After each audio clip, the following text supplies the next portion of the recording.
DJ Ferris.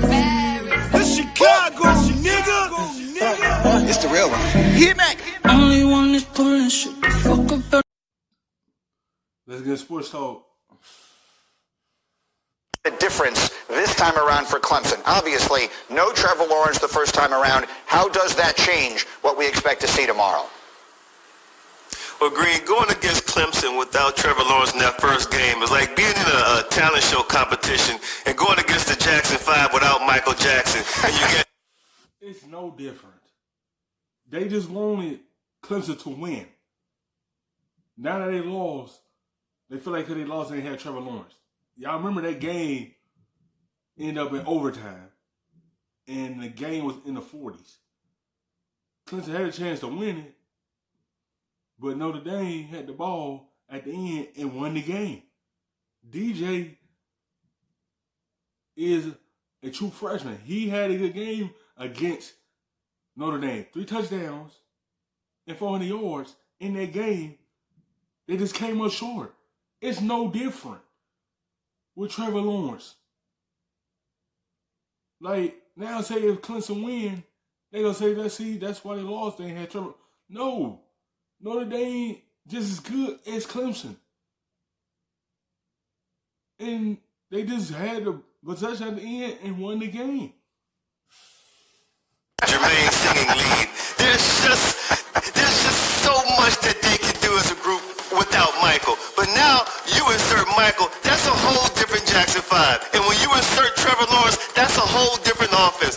I will tell you this, they will run the ball with the quarterback more than they did in the first game. Don't forget, Trevor Lawrence is projected to be the #1 draft pick in the 2021 NFL draft. You go from the #1 draft pick to a 5-star freshman running your offense. That limits your playbook. Now the playbook is wide open. I expect that Trevor Lawrence is going to use his legs just like he did a year ago against Ohio State. And I believe they'll go downfield, go vertical more, and roll him out on the edges. There's just so much more you can do with your offense when you have the projected #1 draft pick running the offense. So that's the difference I see in Clemson's offense against Notre Dame tomorrow. Absolutely. And so I think most people, including our FPI, believe that Clemson will win the game. And as you see on your screen, they're a 10.5-point favorite. But, Paul, I'm coming back to you on this one more time. We've thought about it all week long. Let's live in a world where Notre Dame wins this game, because that's what throws open all the other scenarios. If Notre Dame beats Clemson in this game, who does that put in? First of all, I appreciate Desmond going back to my era of music with the Jackson 5. I really think Texas A&M is sitting there in great shape. I don't know how you possibly can put Clemson in after losing to the same team twice. I mean, nobody can stand that other than Dabo Swinney. The Iowa State. If Notre Dame wind up winning this game, again, it's going to show you the same result in the first game. Only difference is they have Trevor back. Notre Dame just had their number that day. Notre Dame have a good defense. Notre Dame have a good quarterback and a good run game and a good offensive arm. They are balanced. That's why they can compete with Clemson, because they don't have to put everything on in-book. They are a balanced team. And Texas A&M should be in the playoffs. They lost one time.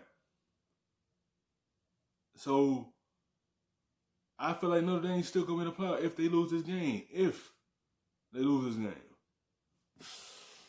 Conundrum, I don't buy Greeny, because they did lose at home early in the season to Louisiana by only 17 points. Come on, that's not even on the table.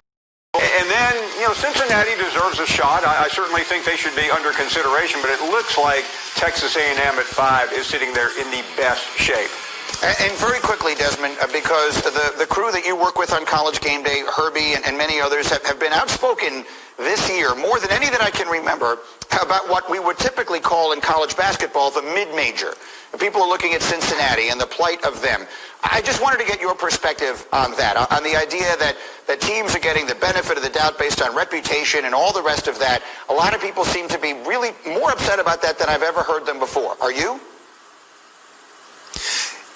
Greeny, I've been upset about that from day one, because when you came with this whole model of a college football playoff system, and you only have 4 slots. And you ain't giving no other school no chances. But majority of the same schools getting all the chances. Until last year when LSU finally got in there and won it all. Before that, it was Oklahoma, Ohio State. They had Notre Dame in there. But a majority of Clemson, Alabama, Oklahoma. Like, it's the same thing because you're a Power 5 school. Because Cincinnati, they not in a Power 5. They in the American Conference that's not a powerful division. So that is why it's going to be hard for them to get in there, even though they're a good team and deserve a chance to make the playoffs. It shouldn't be about Power 5 schools. They should let other teams get in the playoffs. That's the playoff. That's why you should create 4 more slots and have 8 slots so you could put more teams in there that deserve it. Then you have the Power 5. That automatically leaves out one group in the Power 5 plus the group of 5. That's why Cincinnati or Coastal Carolina, they would never get a fair shot, a fair deal, or an opportunity unless something completely catastrophic happens with the Power 5 team. So I've always been a strong proponent against this system because I thought the selection process is just as flawed as the BCS selection process was, if not more. And now it's starting to finally come to the surface and people are starting to see it for what it actually is. Super quick, Paul, do you think that there is enough momentum, enough people who feel that way that we could see change? No, because the people that matter aren't listening. These are the same people that screwed up the college football season, Greeny, that were all together until they weren't when the Big Ten and the Pac-12 went their separate ways.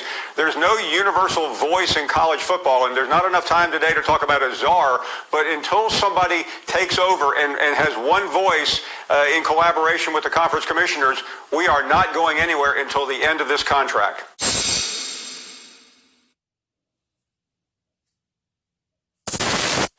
Thank you for watching ESPN on YouTube.